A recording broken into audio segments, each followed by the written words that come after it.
How are you? We have senior linebacker Aiden Fisher. Aiden, talk about 7 sacks that the defense hit Gone, Luke Altmaier. Just, what did you guys see out there that you knew you could get to him? Yeah, scheme-wise, we bring a lot of pressure, and just kind of seeing what they had and, the way they set their protections and things like that. We knew we could get back there and, be effective. And honestly, the D-line, we were doing fine with just rushing 4. So anytime you can rush quarterback with 4 and, get sacks and pressure, that's a really good thing for your defense. But, just talking about how aggressive we are and kind of the play style of our defense, a lot of sacks and TFLs should be every game. In the last 2 weeks, I think we really answered that call from the coaches to just be more aggressive, shoot your shots, and, take advantage of the opportunities you give them. Iowa's offensive line has had a lot of success this year. What challenges do they present for you as a defensive unit? Yeah, they're big, they're physical, they move well. So when you go against a physical O-line like that, you really got to be on your P's and Q's. You got to strike well at the point of attack. And then scheme-wise, you got to be able to manipulate some fits, be able to kind of do what we do best and just be aggressive, play really fast, and just strike, get off blocks. They do a great job with it. The tight ends are really good blockers too. So I would just say staying aggressive, gap integrity, making sure we're not, 2 people in the gap or doing too much that, you're playing out of character or anything like that. But just kind of focus on us and, the little things that we do well, execute that at a high level. You had mentioned on Saturday on Isaiah, you've known for a while he's a guy. Yeah. How early could you tell? When we first got here, he's been engaged in the playbook. He's always asking questions, stays in everybody's hip pocket. If that's Coach Haynes, if that was J-Wall, that's me. Just anything he can do to absorb knowledge and kind of just be the best version of himself. He does all the right things. And this year he took a step, just kind of obviously like physically playing, but I think mentally the game has slowed down for him. He's starting to see things a lot quicker. He comes in, watches film with me, we'll watch film with Coach Haynes, and then in the meeting room, he's answering quick, just, is so confident in himself, and I think that's really what you're seeing every Saturday is the confidence that he's playing with. He's done a great job, and he's playing phenomenal right now. What does being able to use more 3 linebacker sets allow you guys to do as a defense?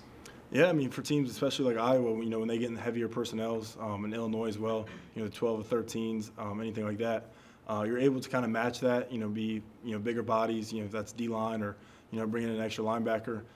It just helps your defense be a little more multiple, take advantage of the, matchups and opportunities that an offense thinks is, an advantage of them, turn into a weakness quick when you're able to kind of match that and be able to play physical.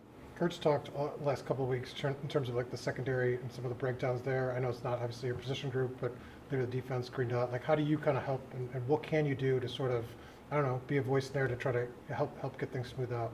Yeah, I think we all have to be better with communication, and obviously that starts with me as the green dot. So I have to do a better job and make sure everybody's on the same page. And then post-snap to pre-snap communication has to be elite, especially playing in the Big Ten and games like this where you're not really going to be able to hear each other when you're on the field. So we just have to be better with that communication-wise. And then once we get going, it's just where are your eyes at, where are you keying in on, things like that. So the little details that we have to key in on, we've done a great job in practice. We just got to keep working through it. How much of that is verbal versus non-verbal communication? It really just depends on where you play. Here, our home crowd gets pretty loud, so we're going to have to go a little bit more, signs to each other, communicating, non-verbally.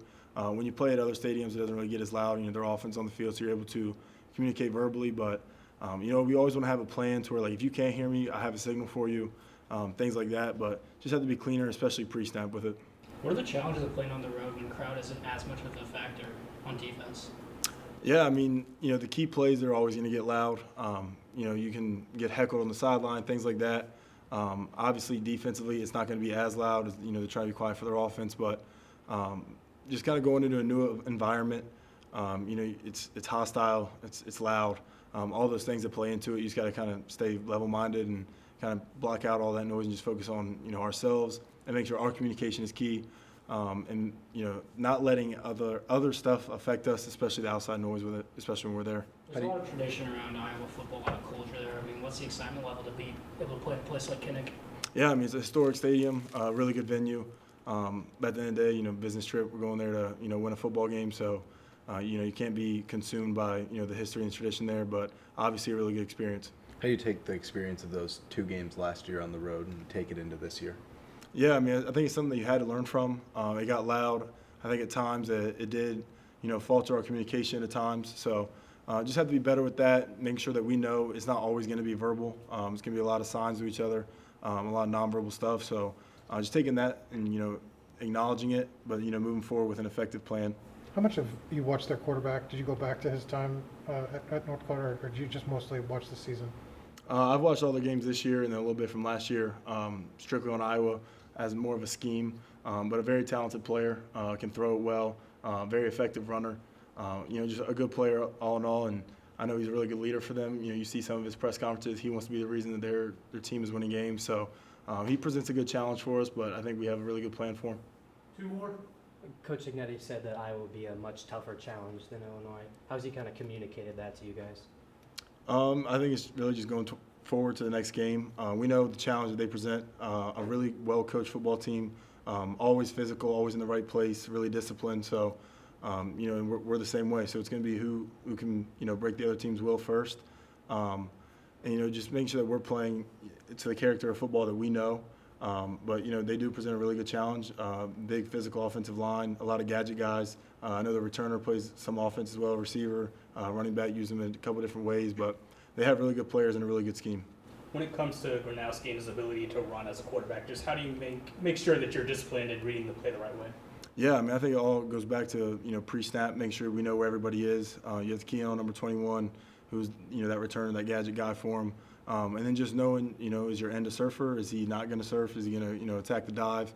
All the things like that. And then as a linebacker, you have to know those things because, if they're not, then you are. So just make sure that we have somebody that's accounting for him at all times. He does a great job with, the play actions and, the boot passes and stuff like that. So just have to be aware of where the ball is and, when he has the ball in his hand, making him pay for it and get him on the ground. Great. Thanks, Aiden. Thank you. everybody. Thank you.